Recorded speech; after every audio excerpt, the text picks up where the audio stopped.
Good morning everyone. आइए आज हम आपके लिए फिर से लेके आ गए हैं एक नया टॉपिक एल्कोहल में एल्कोहल का इलेक्ट्रोफिलिक नेचर। उसको हम पढ़े उसके पहले हम हमेशा की तरह फिर से आज अपनी प्रेयर करेंगे, उसके बाद हम अपने टॉपिक को स्टार्ट करेंगे। तो आइए प्रेयर कर लेते हैं।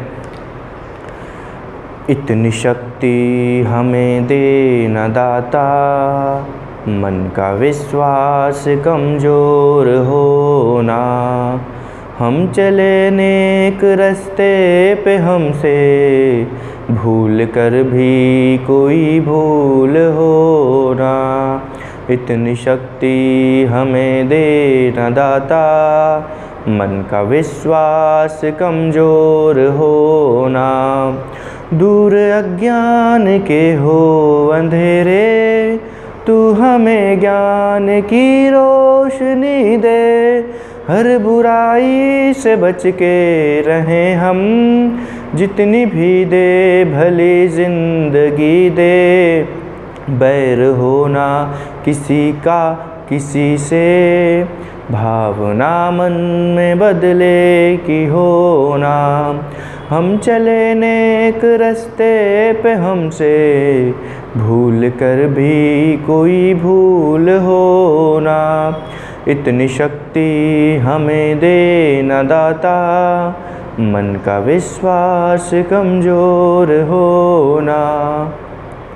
हम न सोचें हमें क्या मिला है, हम ये सोचें किया क्या है अर्पण। फूल खुशियों के बाँटें सभी को, सबका जीवन भी बन जाए मधुबन।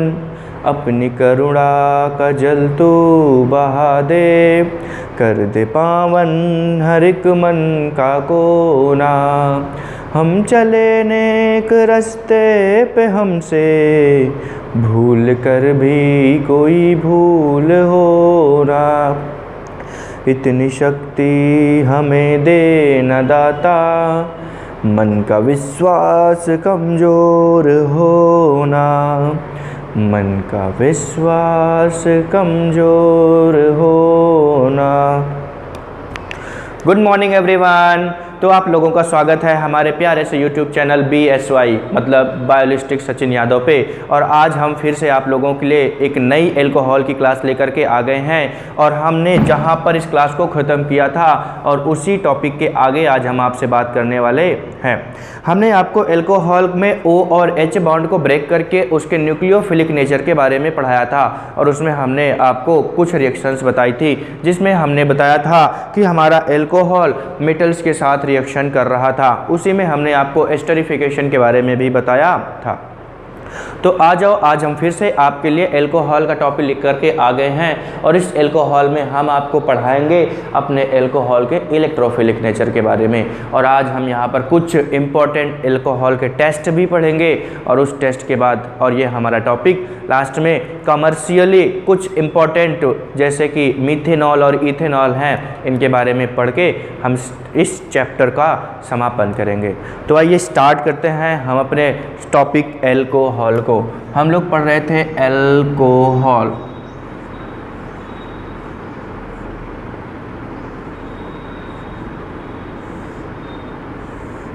और इस एल्कोहल की हम आपको बता रहे थे केमिकल प्रॉपर्टीज।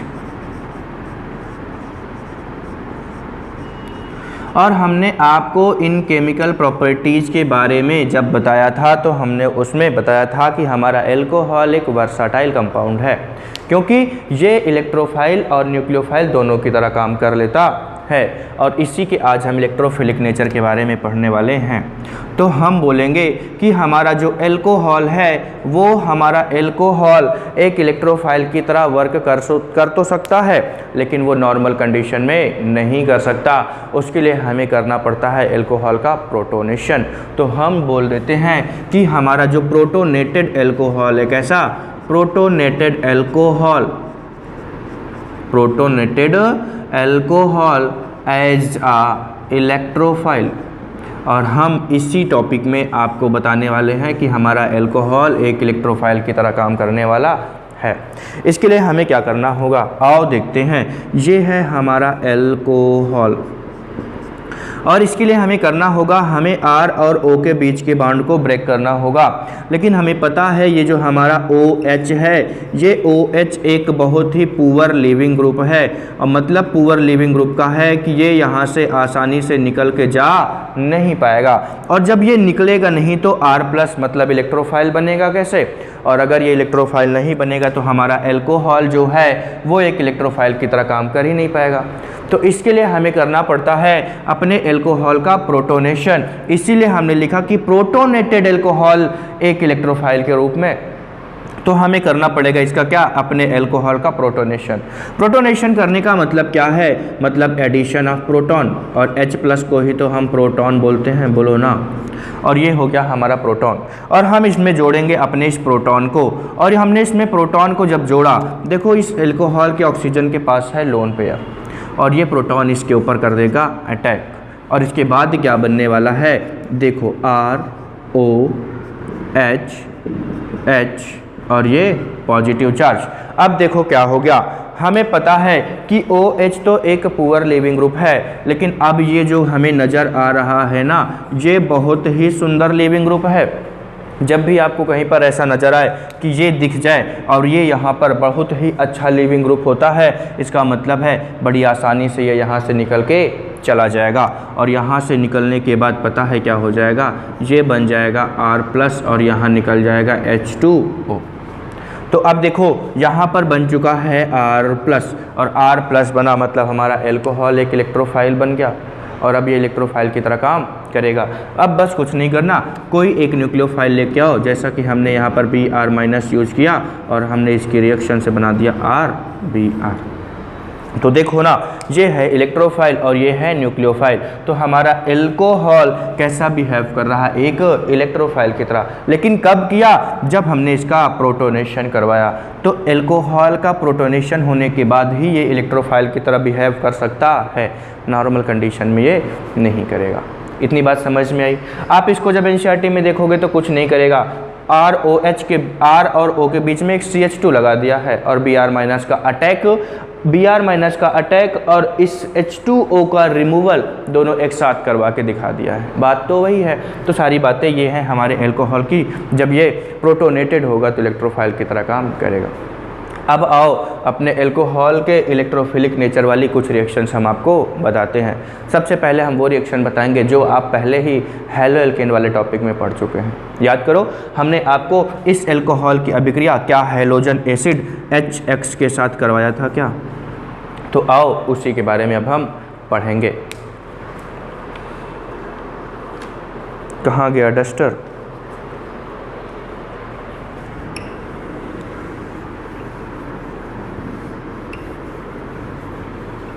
तो अब हम अपने एल्कोहल के रिएक्शंस पढ़ने वाले हैं।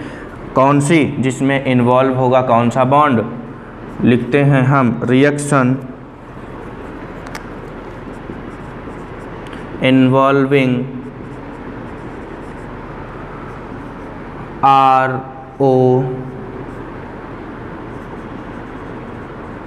Cleavage, RO bond cleavage.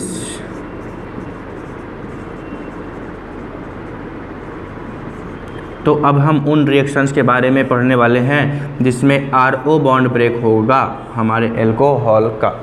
आओ देखते हैं इसमें क्या है। देखो हम इसमें सबसे पहले रिएक्शन पढ़ने जा रहे हैं, रिएक्शन विद हैलोजन एसिड, मतलब HX के साथ। इस हैलोजन एसिड में हमने आपको हैलो एल्केन में भी रिएक्शंस पढ़ाई थी। आओ करके देखते हैं। ये है हमारा ROH और हम इसकी अभिक्रिया करवाने जा रहे हैं HX से, और इसमें कुछ नहीं होना है। हमें पहले से ही पता है कि यहाँ पर R और O के बीच का बॉन्ड ब्रेक होगा। R पर पॉजिटिव आएगा और O पर नेगेटिव, तो R पॉजिटिव और OH माइनस टूट जाएगा। और हमें पहले से ही पता है ये HX टूटेगा H+ और X माइनस में। बस कुछ नहीं करना, R+ से X माइनस को जोड़ देना है, तो हो गया RX प्लस इधर निकल गया H2O और ये बन गया हमारा एल्किल हैलाइड। तो ये हो गई हमारे एल्कोहल की अभिक्रिया हैलोजन एसिड के साथ। लेकिन यहीं पर इस टॉपिक को ख़त्म नहीं करेंगे, इसमें हम डिटेल में आपको बहुत ढेर सारी बातें बताने वाले हैं। देखो क्या होता है, ये हमारा एल्कोहल है, ये हमारा हैलोजन एसिड है। हमारा एल्कोहल हैलोजन एसिड से जब रिएक्शन करता है ना, तो ये रिएक्टिविटी पर डिपेंड करता है कि हमारा एल्कोहल कितना ज़्यादा क्रियाशील है, कितना ज़्यादा रिएक्टिव है। ये एल्कोहल इससे रिएक्शन करके एल्किल हैलाइड तो बनाएगा ही बनाएगा, ये बात तो कंफर्म है। और देखते हैं, ये अगर हमारा एल्कोहल पहले से ही हमें पता है 3 टाइप के होते हैं, पहला 1 डिग्री, दूसरा 2 डिग्री और तीसरा 3 डिग्री। और हमें पता है कि इसके बॉन्ड ब्रेक होने के बाद R+ कार्बोकैटायन बनता है। और हमें पता है कि जो 3 डिग्री कार्बोकैटायन होता है वो ज़्यादा स्टेबल होता है 1 डिग्री और 2 डिग्री के कंपेयर में। जो 3 डिग्री कार्बोकैटायन ज़्यादा स्टेबल है, इसका मतलब अगर यहाँ पर 3 डिग्री एल्कोहल होगा तो बहुत तेज़ी से रिएक्शन करेगा, RH बना देगा बहुत फास्ट। और 1 डिग्री कार्बोकैटायन सबसे कम स्टेबल है, तो मतलब वो HX के साथ बहुत धीरे धीरे रिएक्शन करेगा। और हम तो बताएंगे, NCERT बोलती है कि रूम टेम्परेचर पर तो इसकी अभिक्रिया ही नहीं होती HX के साथ। तो आओ इसी के आधार पर हम आपको इसके बारे में कुछ छोटी छोटी सी बातें बताने जा रहे हैं। बताएं क्या? देखो, अगर ये 3 डिग्री कार्बोकैटायन है, मतलब 3 डिग्री एल्कोहल से बना होगा, और 3 डिग्री एल्कोहल होगा तो एल्किल हैलाइड तुरंत बन जाएगा। लेकिन अगर 2 डिग्री है, कुछ टाइम लगेगा बनने में, क्योंकि उसकी क्रियाशीलता, रिएक्टिविटी बहुत स्लो है। कुछ देर के बाद एल्किल हैलाइड बनेगा। और 1 डिग्री तो रूम टेम्परेचर पर रिएक्ट करके एल्किल हैलाइड बनाता ही नहीं, कुछ गर्म करना पड़ेगा तब बनाएगा। बात समझ में आई? ठीक। और इसमें हम आपको बताएंगे, जब हम HX के साथ अभिक्रिया करवाते हैं तो इसमें एक सिंपल सी हम बात लिखना चाहें तो लिख सकते हैं कि हम यहाँ पर अपने एल्कोहल की अभिक्रिया, हम चाहें तो RCH2OH कोई एल्कोहल ले लिया और इसकी अभिक्रिया हमने HCl से करवा दी। और ये HCl से करवाते हैं, इसके साथ हम लेते हैं ZnCl2। तो हम आपको बताएंगे ये जो HCl है कंसनट्रेटेड है और ZnCl2 एनहाइड्रस है। और कंसनट्रेटेड HCl और ZnCl2 के मिश्रण को हम लुकास रिएजेंट बोलते हैं। क्या बोलते हैं? Lucas reagent. देखो, तो पहली बात हमें ये पता चली लुकास रिएजेंट क्या है। तो लुकास रिएजेंट है concentrated HCl plus anhydrous ZnCl2।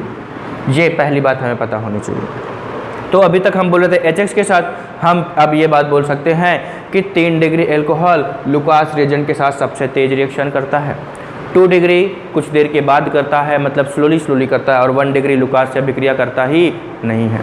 ये अभी हम जानकारी सिर्फ इसलिए दे रहे हैं क्योंकि हम पढ़ने वाले हैं इस लुकास से इस एल्कोहल की अभिक्रिया। और यहाँ पर बोला जाता है इससे है, इसी एल्कोहल की हम इस लुकास रिएजेंट से जाँच करते हैं कि कौन सा एल्कोहल है। कुछ छोटी सी जानकारी है, आओ एक कोने में डब्बे में आपको बताते हैं। देखो, ये जो लुकास रिएजेंट है ना, जो हमारा एल्कोहल है, क्या है? एल्कोहल। ये जो एल्कोहल है ना, अगर इसको लुकास में डालते हैं तो ये पता है लुकास में सॉल्युबल होता है। क्या होता है? सॉल्युबल है। मतलब अगर इस एल्कोहल को लुकास में डालते हैं तो बढ़िया सुंदर सा ट्रांसपेरेंट जैसा, मतलब क्या है कि साफ़ सुथरा सोल्यूशन नज़र आता है, क्योंकि हमारा एल्कोहल लुकास में सॉल्युबल है। लेकिन इस एल्कोहल से जब एल्किल हैलाइड बनता है तो ये जो एल्किल हैलाइड है ना, ये लुकास में इनसॉल्युबल है।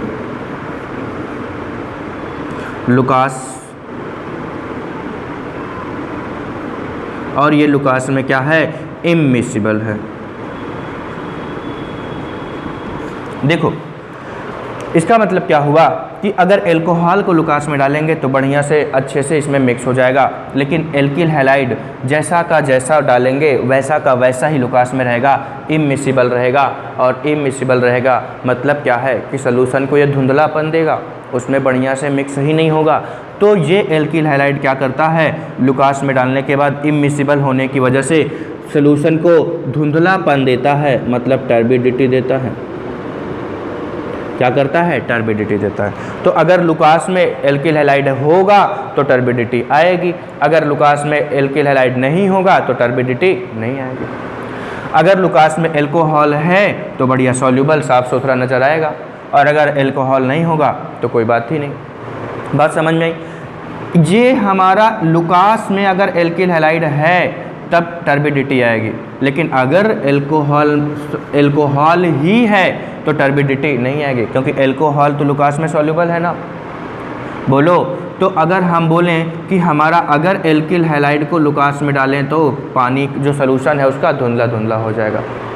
तो इसी में एक बात बताने वाले हैं कि जो 3 डिग्री एल्कोहल है उसमें हम इसको मिटा देते हैं और पूरा 3 डिग्री 2 डिग्री 1 डिग्री का प्रॉपर हम आपको लिख के दिखाते हैं क्या होता है। ये छोटी सी जो डब्बे में बात लिखी है इसको आप चाहें तो नोट डाउन कर लें। एल्कोहल लुकास में सॉल्युबल है, जबकि एल्किल हैलाइड लुकास में इमिसिबल होता है, और इमिसिबल है इसलिए ये सोल्यूशन को, विलयन को धुंधलापन, टर्बिडिटी देता है। और लुकास क्या होता है? Concentrated HCl plus anhydrous Cl2 को हम लुकास कहते हैं। और अब हम तीनों एल्कोहल की इससे रिएक्शन करवाते हैं।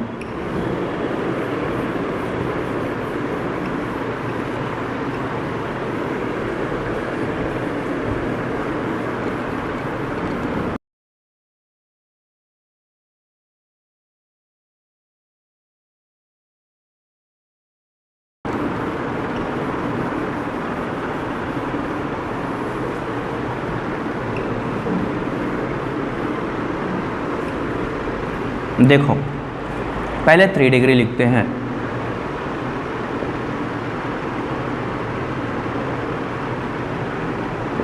ये है हमारा एल्कोहल, ये टर्शरी है 3 डिग्री, और हमने यहीं पर लिखा 2 डिग्री।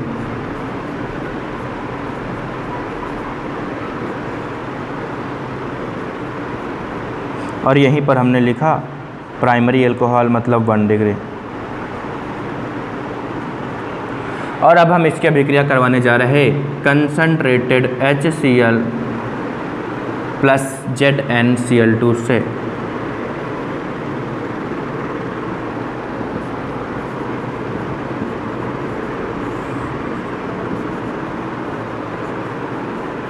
और हमने इसके साथ भी लिखा कंसनट्रेटेड HCl और ZnCl2।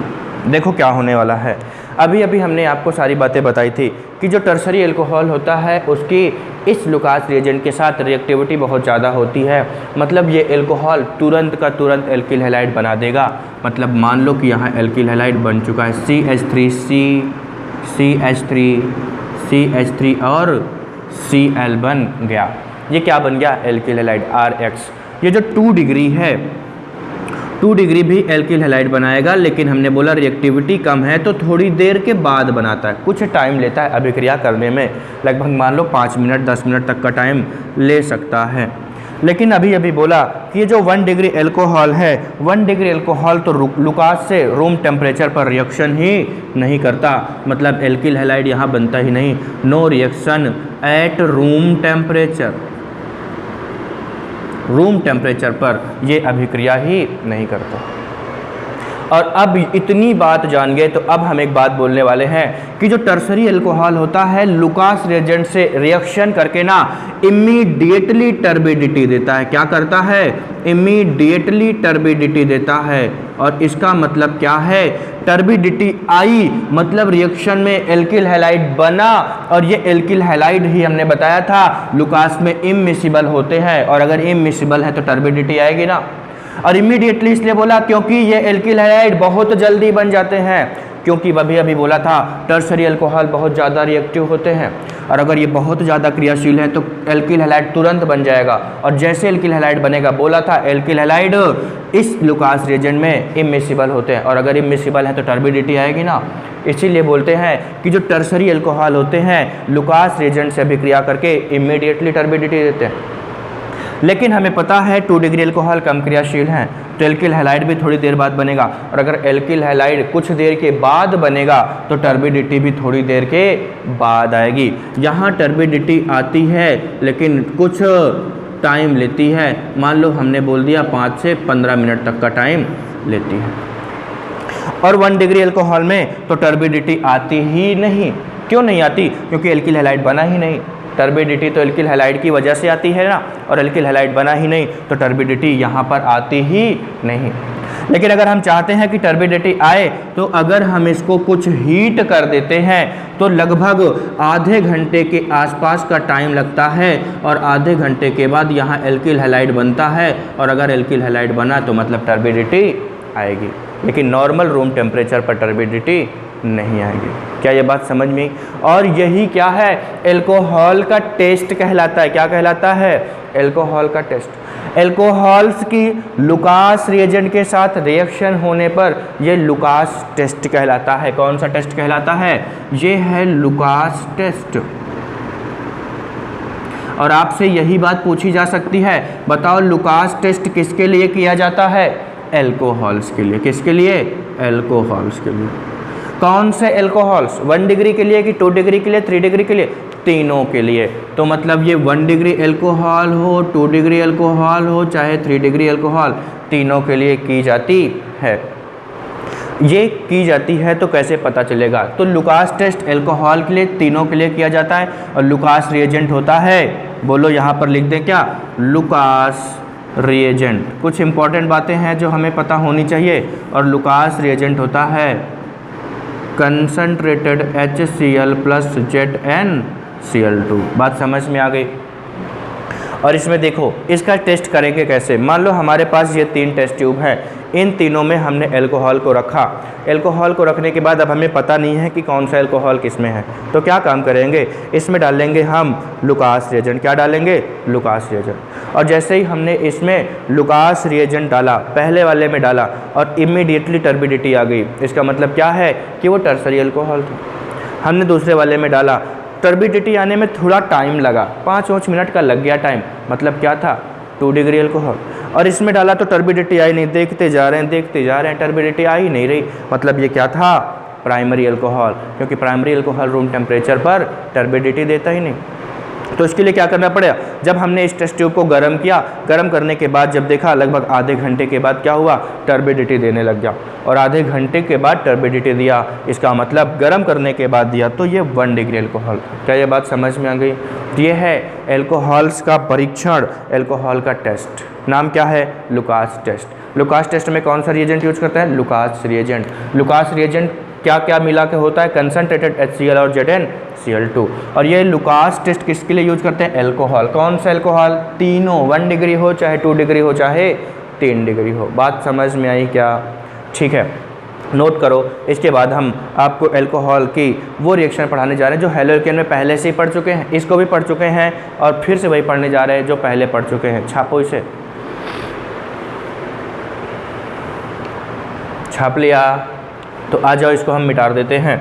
और इसके बाद हम पढ़ने जा रहे हैं अपने एल्कोहल की नेक्स्ट रिएक्शन। और अगर हमें याद हो, हमने आपको बताया था क्या, हमने एल्कोहल का जब निर्माण करवाया था, सॉरी एल्किल हैलाइड का निर्माण, और एल्किल हैलाइड के फॉर्मेशन के टाइम प्रिपरेशन में, मेथड्स ऑफ प्रिपरेशन में हमने आपको बताया था कि अगर हमारे एल्कोहल की अभिक्रिया PCl3, PCl5, red phosphorus X2 या SOCl2 से करवाते हैं तो एल्किल हैलाइड का फॉर्मेशन होता है।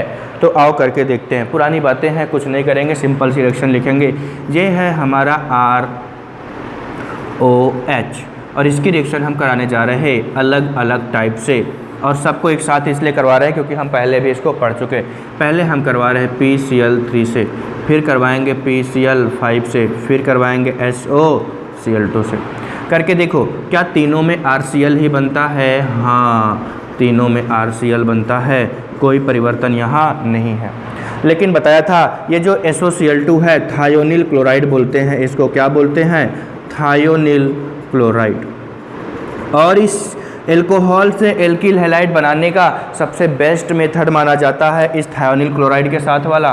क्यों? क्योंकि इस एल्किल हैलाइड के साथ जो बाई प्रोडक्ट SO2 और HCl बनते हैं ना, ये गैस के फॉर्म में बनते हैं और उड़ जाते हैं। तो यहाँ पर ये एल्किल हैलाइड प्योर फॉर्म में बनता है। दूसरी बात, जब PCl5 से रिएक्शन करवाते हैं तो याद करवाई थी एक बात कि POCl3 ज़रूर बनेगा, और जब POCl3 बन जाए तो बाकी बची हुई चीज़ों को आपस में जोड़ दो। PCl5 था, POCl3 बन गया। देखो ये फास्फोरस, ये क्लोरीन और एक ये क्लोरीन, तो एक काम करो, एक क्लोरीन इधर लगा दो, एक क्लोरीन इधर और एक क्लोरीन इधर। देखो POCl3 मतलब ये तो बन के निकल गया, बचा क्या RCl, और RCl भी बना चुके, तो क्या बन रहा है साथ में HCl। बोलो, तो ये PCl5 के साथ, और PCl3 के साथ भी कुछ नहीं होता, RCl बन गया और इसके साथ बनता है H3PO3। तो ये हो गई हमारी PCl3, PCl5 और SOCl2 के साथ। और इसी में बताया था अगर हमारे एल्कोहल की अभिक्रिया करवा दी जाए रेड फास्फोरस Br2 के साथ, या फिर करवा दी जाए ROH की अभिक्रिया रेड फास्फोरस I2 के साथ, तो क्या बनता था, ROH से अगर Br2 है तो RBr और I2 है तो RI, आयोडाइड का फॉर्मेशन हो जाता था। बोलो, क्या इतनी बातें समझ में आई? अभी तक ये सारी पुरानी बातें ही हम पढ़ चुके हैं। आओ हम इसको छापो, फिर इसके आगे हम आपको डिहाइड्रेशन ऑफ एल्कोहल के बारे में बताएंगे। छापो।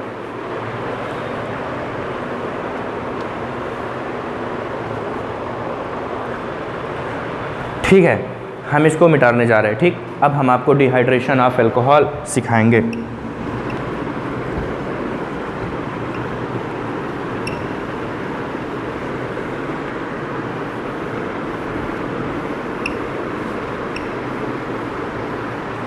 हम पढ़ने जा रहे हैं डिहाइड्रेशन ऑफ एल्कोहल।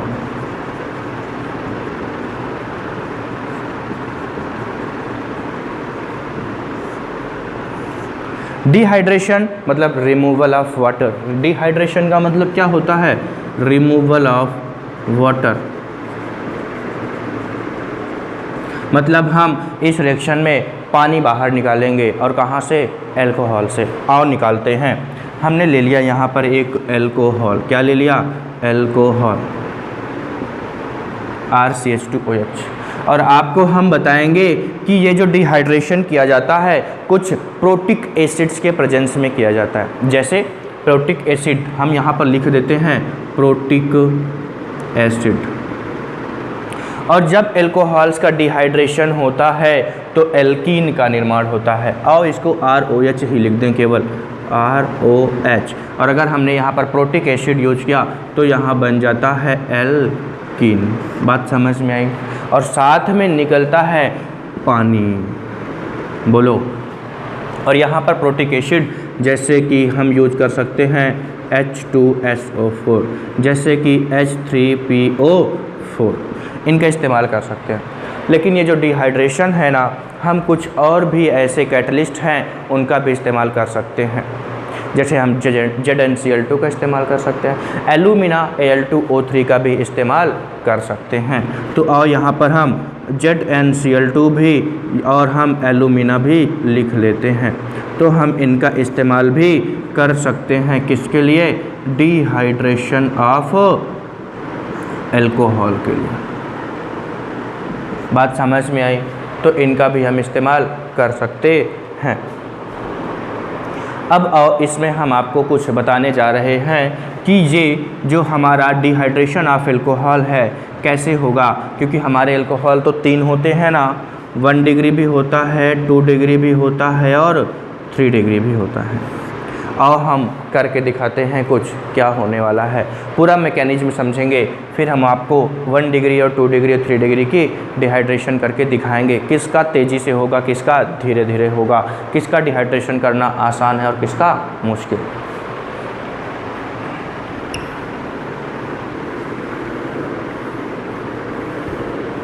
देखो,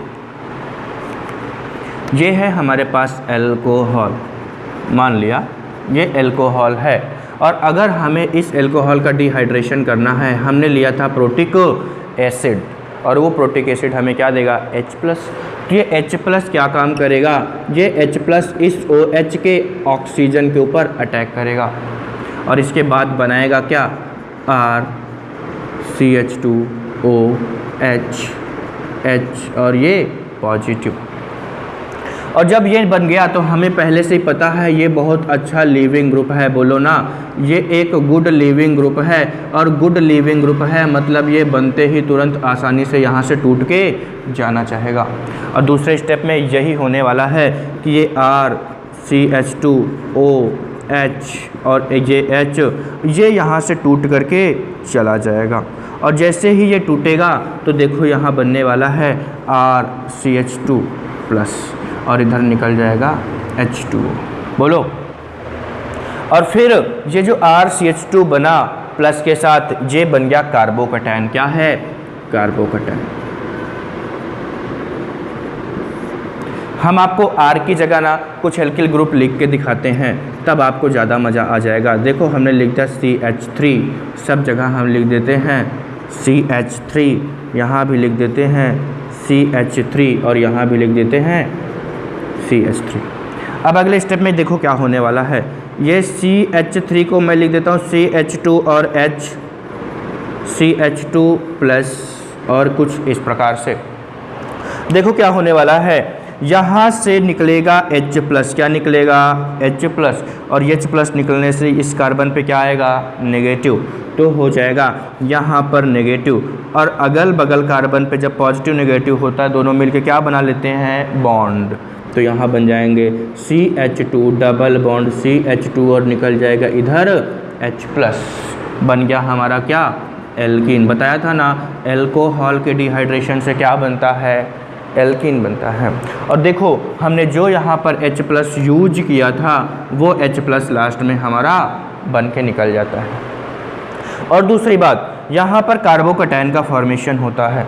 जैसे कि यहाँ जो कार्बोकैटायन बना 1 डिग्री है, हमें पता है कार्बोकैटायन 2 डिग्री भी होता है, 3 डिग्री भी होता है।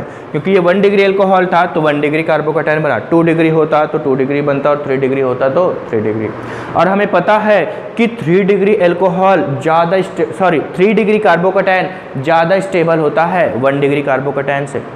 मतलब क्या है कि अगर यहाँ 3 डिग्री एल्कोहल होता तो 3 डिग्री कार्बोकैटायन बनता, और 3 डिग्री कार्बोकैटायन ज़्यादा स्टेबल होता है मतलब ये कार्बोकैटायन 3 डिग्री में और तेज़ी से बनता। मतलब जितना जल्दी कार्बोकैटायन होगा रिएक्शन उतनी तेज़ होगी। तो अगर 3 डिग्री कार्बोकैटायन ज़्यादा स्टेबल है तो वो जल्दी बनेगा, और अगर जल्दी बनेगा मतलब एल्कोहल का डिहाइड्रेशन और जल्दी होगा। इसका मतलब अगर हम एल्कोहल का डिहाइड्रेशन ऑर्डर लिखना चाहें तो हम आपको यहाँ लिख देते हैं कि जो डिहाइड्रेशन होता है ना 3 डिग्री एल्कोहल का तेज़ी से होता है, उससे स्लो होता है 2 डिग्री का, और उससे स्लो होता है 1 डिग्री का। बात समझ में? इसका मतलब जैसे कि मान लो हमने 1 डिग्री एल्कोहल लिया तो उसको डिहाइड्रेशन उसका कराने के लिए हमें ख़तरनाक एसिड जैसे मान लो H2SO4 तो लेना ही पड़ा, लेकिन टेम्परेचर वगैरह भी वहाँ काफ़ी हाई रखना पड़ेगा। जैसे NCERT का टेम्परेचर बोल रहे हैं तो 1 डिग्री के लिए 443 केल्विन उसने टेम्परेचर रखा है। फिर इसके बाद 2 डिग्री है तो थोड़ा और आसान हो जाएगा। तो मान लो जैसे कि H3PO4 के साथ डिहाइड्रेशन की है NCERT ने, उसने बोला कि अगर 85% H3PO4 हो और 440 केल्विन टेम्परेचर पर ही उसका डिहाइड्रेशन हो जाएगा। जबकि 3 डिग्री में तो 20% H3PO4 ही काम कर देता है। मतलब इसके लिए बहुत कम अमाउंट में ही प्रोटिक एसिड की आवश्यकता पड़ती है। तो 3 डिग्री का डिहाइड्रेशन जल्दी होता है 1 डिग्री के कंपेयर में। इसे छापो, तीनों की रिएक्शन लिख के दिखाते हैं। छाप लिया, मिटा दें इसको।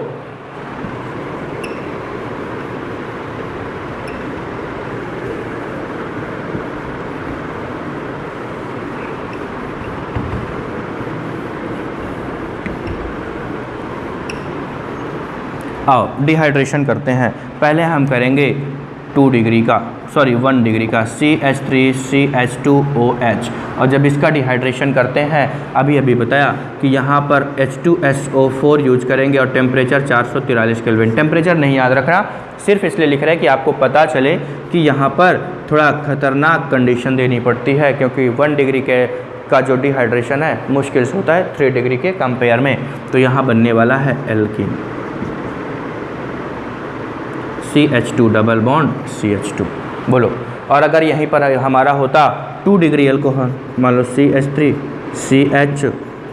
CH3OH, ये क्या है 2 डिग्री एल्कोहल, और जब 2 डिग्री होता तो क्या करते, अभी अभी बोला, अगर 80% या 85% भी हमारा H3PO4 हो तो बड़ी आसानी से उसका डिहाइड्रेशन करवा देता। टेम्परेचर भी ज़्यादा नहीं रखना पड़ता। तो मान लो हमने यहाँ पर 85% H3PO4 यूज किया और टेम्परेचर नॉर्मल सा 440 केल्विन, मतलब इससे कम है और कंसंट्रेशन भी तो देखो कम है, तो क्या होगा, इसका बन जाएगा एल्किन। क्या बन जाएगा, alkene, CH3 CH double bond CH2, ये हो गया वो 2 डिग्री एल्कोहल का डिहाइड्रेशन। अब करते अगर 3 डिग्री होगा, 3 डिग्री में तो और आसान हो जाएगा, क्योंकि हमने बोला इसका कार्बोकैटायन ज़्यादा स्टेबल होगा और ज़्यादा स्टेबल है इसीलिए तो 3 डिग्री एल्कोहल ज़्यादा रिएक्टिव होगा।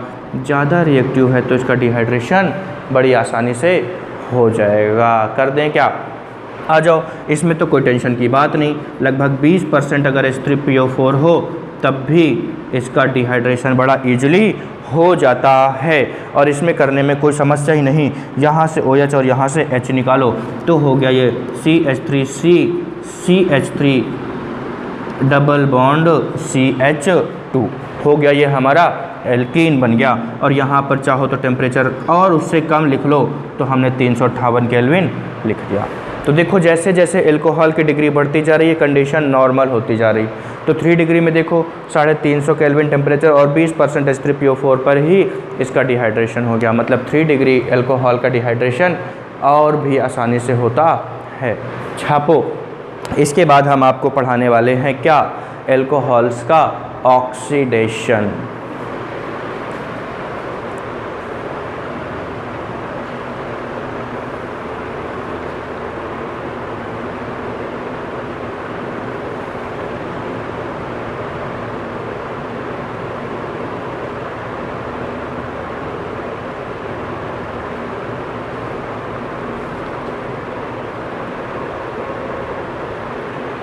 आ जाओ, अब हम पढ़ने जा रहे हैं क्या, एल्कोहल्स का ऑक्सीडेशन।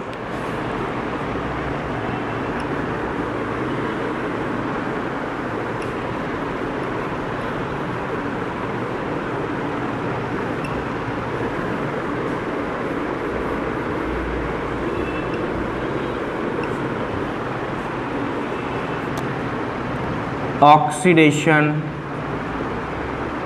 Of alcohol. और ऑक्सीडेशन का मतलब दो होता है, रिमूवल ऑफ हाइड्रोजन या फिर एडिशन ऑफ ऑक्सीजन। ऑक्सीजन जोड़ो तो भी ऑक्सीडेशन, या हाइड्रोजन को निकालो तो भी ऑक्सीडेशन। लेकिन हमें पता है हमारा क्या है, एल्कोहल क्या है, RCH2OH, ये है एल्कोहल। यहाँ से हम ऑक्सीडेशन करने के लिए हाइड्रोजन निकालने के बजाय क्या करेंगे, ऑक्सीजन का एडिशन। तो देखो करना क्या है, सबसे 2-3 बातें हैं जो हम आपको पहले लिख देते हैं। पहली बात, ऑक्सीजन जोड़ेंगे, क्या करेंगे, ऑक्सीजन जोड़ेंगे। दूसरी बात, उस कार्बन पर जोड़ेंगे जिस कार्बन से OH जुड़ा हो। मतलब OH इस कार्बन से जुड़ा है, इसी कार्बन पर ऑक्सीजन जोड़ेंगे। तीसरी बात, तब तक जोड़ेंगे जब तक कि हाइड्रोजन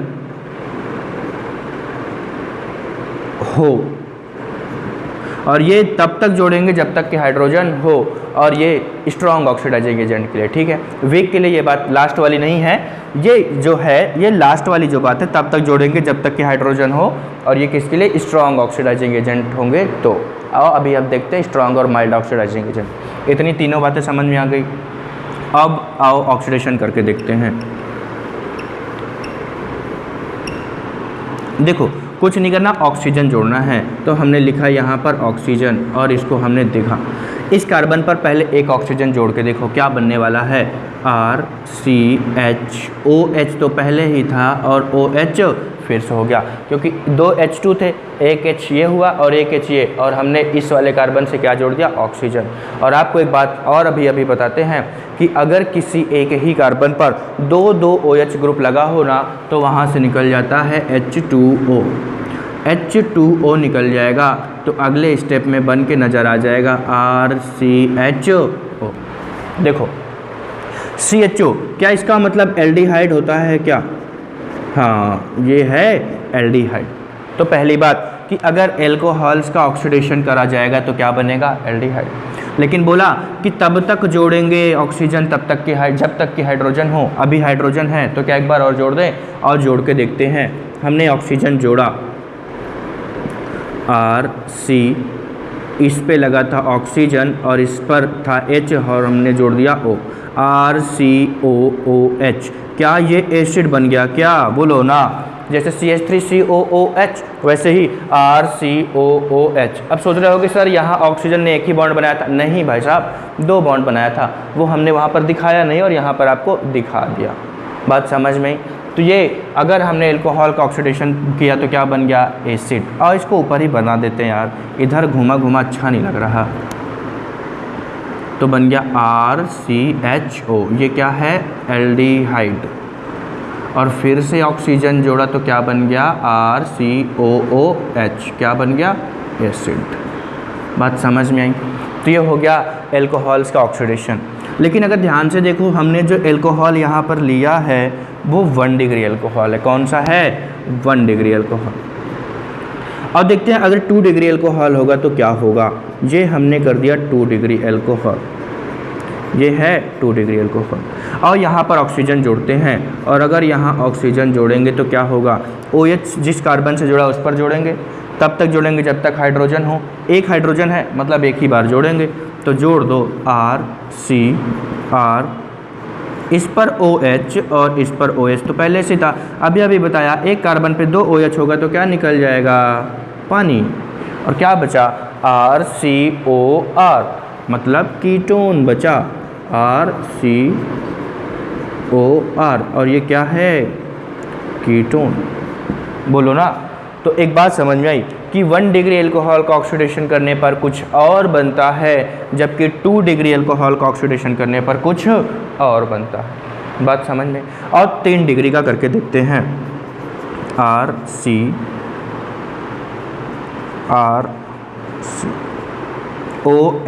ये 3 डिग्री एल्कोहल, इसमें जोड़ेंगे ऑक्सीजन।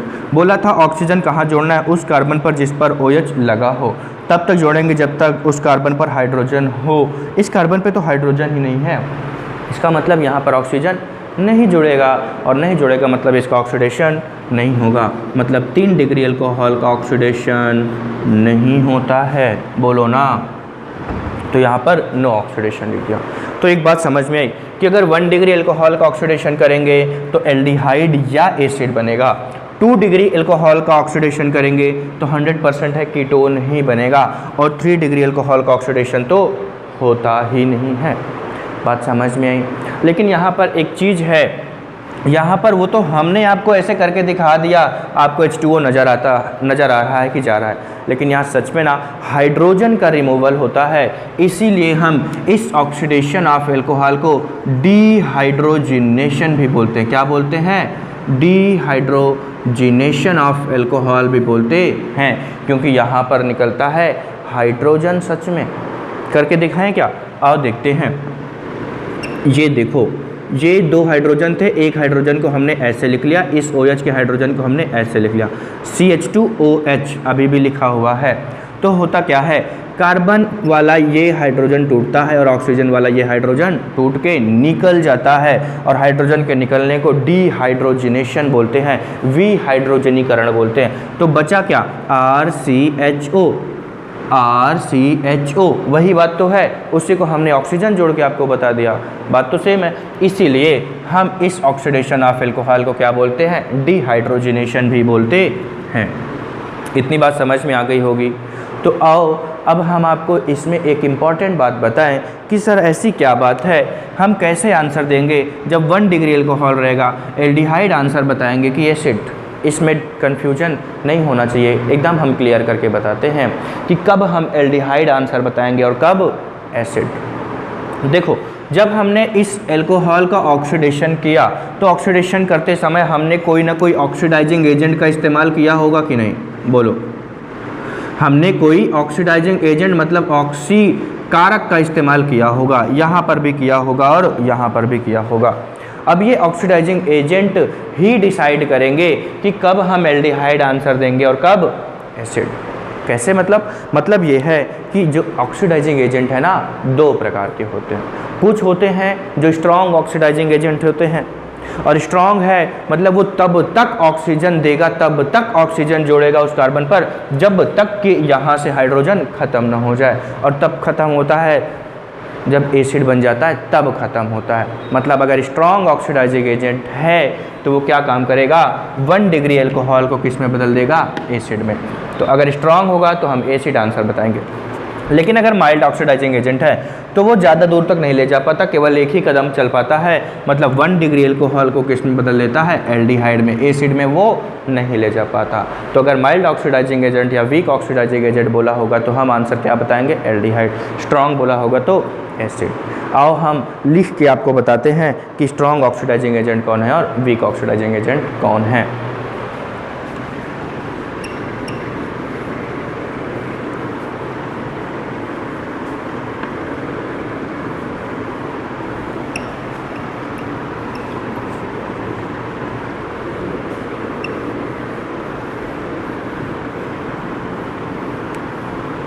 देखो, स्ट्रॉन्ग ऑक्सीडाइजिंग एजेंट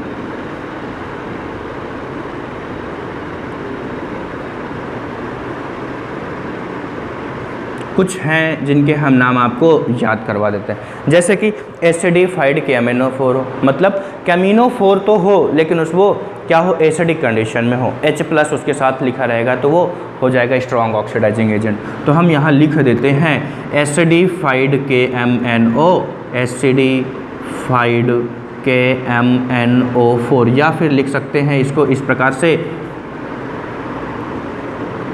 KMnO4 और ऐसे ऑब्लिक करके H+ लिखा होगा रिएक्शन में, क्योंकि रिएक्शन में तो एसिडिफाइड बोलता नहीं है, वो कैसे लिखेगा, KMnO4 H+। या फिर ऐसा ही हो SiO7 हो, इसको भी लिख सकते हैं K2Cr2O7 और ऐसा H+। बात समझ में आई। KMnO4 को कहते हैं पोटेशियम परमैंगनेट, K2Cr2O7 को कहते हैं पोटेशियम डाइक्रोमेट। बात समझ में आई। ऐसे ही कुछ और एग्जांपल है, ये पहला हो गया, ये दूसरा हो गया। तीसरा है क्रोमिक एसिड। क्या है, क्रोमिक एसिड। ये होता है Cr2O4। मतलब ये सच में पता है क्या है, ये होता है Cr2O3 इन पानी,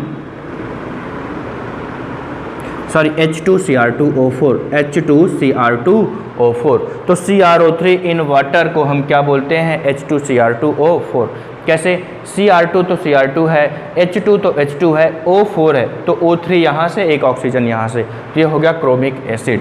और चौथे नंबर पे आता है जोन्स रिएजेंट। तो जोन्स रिएजेंट ना, जोन्स अभिकर्मक एक प्रकार का स्ट्रॉन्ग ऑक्सीडाइजिंग एजेंट है। ये भी CrO3 ही होता है, लेकिन अंतर होता है कि अगर CrO3 के साथ हम एक्वस H2SO4 लिख दें तो ये हो जाता है जोन्स रिएजेंट। अगर इसमें अगर कहीं पर आपको एसीटोन लिखा हुआ मिले तब भी आप परेशान नहीं होंगे, यही जोन्स रिएजेंट है। तो ये 4 हैं जो कि स्ट्रॉन्ग ऑक्सीडाइजिंग एजेंट होते हैं। और बताते हैं आपको माइल्ड या weak oxidising agent. Mild oxidising agent कौन कौन है बताते हैं। सबसे पहले हम आपको बताएंगे माइल्ड ऑक्सीडाइजिंग एजेंट में बड़ा ही पॉपुलर नाम PCC का। दूसरा बताएंगे PDC का। PCC मतलब पिरिडीनियम क्लोरोक्रोमेट। मतलब यहाँ पर क्या होगा, Cr2O3 होगा। क्या क्या होगा, CrO3 प्लस पिरिडीन होगा। पिरिडीन की स्ट्रक्चर हमें याद है क्या, नहीं याद है तो हम आपको बता के दिखाते हैं। ये होता है पिरिडीन और इसके साथ लिख देते हैं HCl। ये क्या है, PCC है, पिरिडीनियम क्लोरोक्रोमेट। PDC पिरिडीनियम डाइक्रोमेट बोलते हैं इसे। लाओ पूरा लिख देते हैं, पिरिडीनियम क्लोरोक्रोमेट। और ये क्या है, पिरिडीनियम डाइक्रोमेट।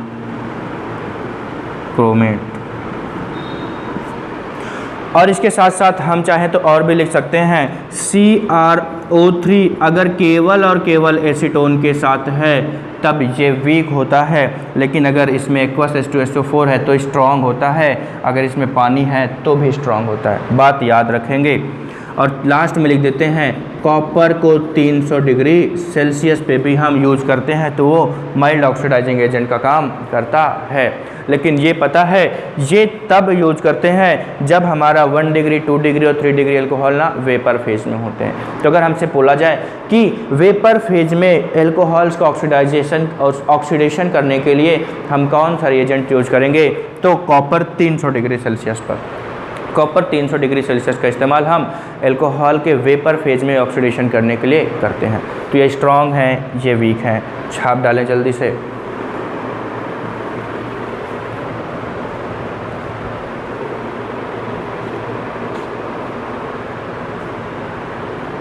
बातें समझ में आ गई। तो स्ट्रॉन्ग और वीक ऑक्सीडाइजिंग एजेंट हमने आपको बता दिए। और अब आओ इसी में बता देते हैं कि ये जो स्ट्रॉन्ग ऑक्सीडाइजिंग एजेंट है ना, ये करते क्या हैं। जितने भी हमने आपको स्ट्रॉन्ग ऑक्सीडाइजिंग एजेंट बताए हैं, ये ना 1 डिग्री एल्कोहल है अगर, तो उस 1 डिग्री एल्कोहल को ना बदल देते हैं एसिड में बिना किसी संकोच के। और अगर 2 डिग्री एल्कोहल है तो इस 2 डिग्री एल्कोहल को ये बदल देते हैं कीटोन में। और अगर 3 डिग्री एल्कोहल है तो 3 डिग्री एल्कोहल का तो ऑक्सीडेशन ही नहीं होता, स्ट्रांग हो चाहे वीक। और ये जो वीक ऑक्सीडाइजिंग एजेंट है ना, इन वीक ऑक्सीडाइजिंग एजेंट की खास बात क्या है, देखो ये पता है ये 1 डिग्री एल्कोहल को ना केवल और केवल एल्डिहाइड तक लेकर के जाते हैं। दूसरी बात, अगर 2 डिग्री एल्कोहल की बात करें तो ये जो 2 डिग्री एल्कोहल है ये भी कीटोन में बदल देता है, जैसे स्ट्रॉन्ग वालों ने किया। और 3 डिग्री एल्कोहल का ऑक्सीडेशन ही नहीं होता, ऑक्सीडेशन नहीं होता। केवल और केवल कॉपर को छोड़कर ये लोग नहीं कर पाते। लेकिन ये जो कॉपर है ना, ये इसका ऑक्सीडेशन तो नहीं, मतलब डिहाइड्रोजिनेशन तो नहीं, बल्कि इसकी हाइड्रोलाइसिस करवा देता है और ये बना देता है 3 डिग्री एल्कोहल को बदल देता है एल्कीन में। किसमें? एल्कीन में। हम सबकी रिएक्शन आपको करके दिखाएंगे। इतनी बातें समझ में आ गई क्या? तो ये है 1 डिग्री 2 डिग्री और 3 डिग्री का ऑक्सीडेशन स्ट्रॉन्ग के द्वारा किस में होगा और वीक के द्वारा किस में होगा। क्या इतनी बातें समझ में आ गई? तो हम इसका इस्तेमाल ना एल्कोहल्स का डिस्टिंग्विश करने के लिए कर सकते हैं। कैसे? अगर मान लो हमारे पास बीकर में है 3 एल्कोहल, नहीं पता कौन से हैं, तो अगर हमने स्ट्रॉन्ग डाला, स्ट्रॉन्ग ऑक्सीडाइजिंग एजेंट डालते ही अगर एसिड बन गया मतलब हम जान गए 1 डिग्री एल्कोहल था। लेकिन अगर हमने स्ट्रॉन्ग को डाला और ये कीटोन में बदल गया मतलब 2 डिग्री था। और अगर हमने स्ट्रॉन्ग ऑक्सीडाइजिंग एजेंट डाला और वो उसका ऑक्सीडेशन हुआ ही नहीं, तो मतलब क्या हुआ? ये 3 डिग्री अल्कोहल था। अगर वीक को डालें तो अगर 1 डिग्री होगा, जैसे देखा एल्डिहाइड बन गया मतलब 1 डिग्री था, कीटोन बन गया 2 डिग्री था। और जैसे ही डाला ऑक्सीडाइजिंग एजेंट और इसमें ऑक्सीडेशन हुआ ही नहीं, मतलब ये क्या रहा होगा? 3 डिग्री अल्कोहल। और इसमें हम इसी से पता लगा लेते हैं कि हमारा 1 डिग्री अल्कोहल है कि 2 डिग्री की 3 डिग्री। तो हम इसे भी 1 डिग्री 2 डिग्री और 3 डिग्री अल्कोहल के डिस्टिंग्विश करने में इस्तेमाल कर सकते हैं। बात समझ में आई? या फिर हमसे बोला जाए, एनसीईआरटी में बड़ी सुंदर सी लाइन लिखी है कि एल्डिहाइड्स का आइसोलेशन करने के लिए हम किस ऑक्सीडाइजिंग एजेंट का इस्तेमाल करेंगे? एल्डिहाइड्स का। हाँ, 1 डिग्री एल्कोहल से एल्डिहाइड ही तो बनता है। या बोलो 1 डिग्री एल्कोहल को रिमूव करने के लिए, पता लगाने के लिए किसका यूज करेंगे? या फिर एल्डिहाइड्स का पता लगाने के लिए, आइसोलेशन के लिए किसका इस्तेमाल करेंगे? तो एल्डिहाइड्स को कौन बदलता है? सारे के सारे माइल्ड ऑक्सीडाइजिंग एजेंट। तो माइल्ड ऑक्सीडाइजिंग एजेंट में से किसी का भी नाम बता दो तो 1 डिग्री को वो एल्डिहाइड में बदल देगा। लेकिन बेस्ट पूछा जाता है तो हम CrO3 का बता सकते हैं कि जो CrO3 है ये एल्डिहाइड्स के आइसोलेशन के लिए सबसे बेस्ट माना जाता है। लेकिन अगर एल्डिहाइड का बेस्ट यील्ड हमें चाहिए तो बेस्ट यील्ड पता है हमें PCC देता है। ये जो PCC है ना, ये बेस्ट यील्ड देता है एल्डिहाइड्स का। मतलब 1 डिग्री एल्कोहल को एल्डिहाइड्स में बदलना है, बेस्ट रिएजेंट क्या होगा? PCC। इस PCC की एक खास बात यह है कि अगर कहीं जैसे कि मान लो ऐसा CH3 CH double bond CH और यहाँ CH2OH, ये क्या है 1 डिग्री अल्कोहल है, लेकिन अगर हमने इसमें PCC डाल दिया, क्या डाल दिया PCC, तो पता है PCC क्या करेगा, CH2OH को CHO में बदल देगा, CH3 CH double bond CH और CHO एल्डिहाइड में बदल दिया। लेकिन एक चीज़ देखो, रिएक्शन में भी हमारे कार्बन कार्बन के बीच डबल बॉन्ड था और प्रोडक्ट में भी हमारे पास डबल बॉन्ड रहा। मतलब क्या है कि PCC carbon carbon double bond पर कोई भी असर नहीं डालता, बल्कि जो बाकी और जो हैं वो कार्बन कार्बन डबल बॉन्ड को भी ख़त्म कर देते हैं। बात समझ में आई? तो PCC की कुछ खास बातें, बेटर यील्ड देता है, कार्बन कार्बन डबल बॉन्ड को ये अफेक्ट नहीं करता, और अगर हम बोलें हमें एल्डिहाइड का आइसोलेशन करना है तो क्या करेंगे, हम चाहे PCC या CrO3 बोल सकते हैं, या हम ये बोलते हैं माइल्ड ऑक्सीडाइजिंग एजेंट हम इस्तेमाल करेंगे। बात समझ में आई? तो ये हो गए हमारे एल्कोहल के ऑक्सीडेशन वाली बातें। हम एक एक रिएक्शन तीनों की लिख देते हैं और आप आसानी से समझिएगा।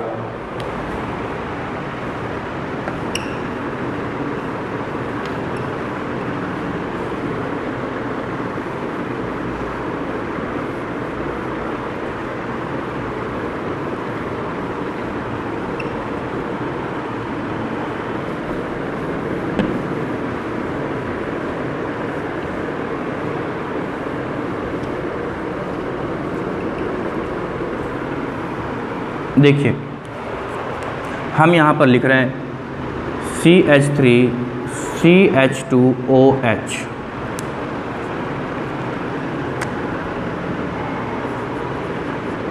CH3 CH3 CHOH, ये है 1 डिग्री, ये है 2 डिग्री,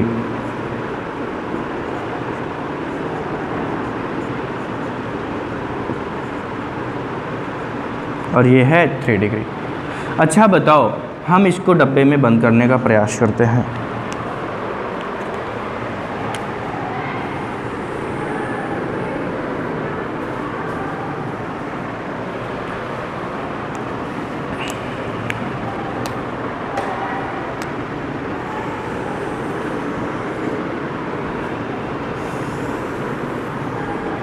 देखो, अगर हमने यहाँ पर PCC का इस्तेमाल किया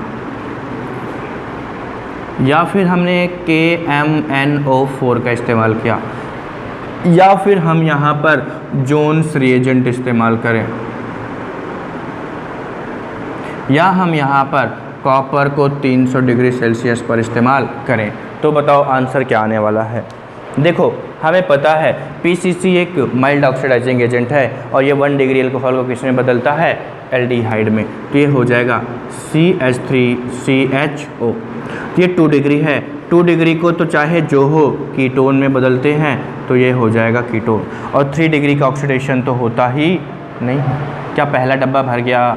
समझ में आ रहा क्या हो रहा?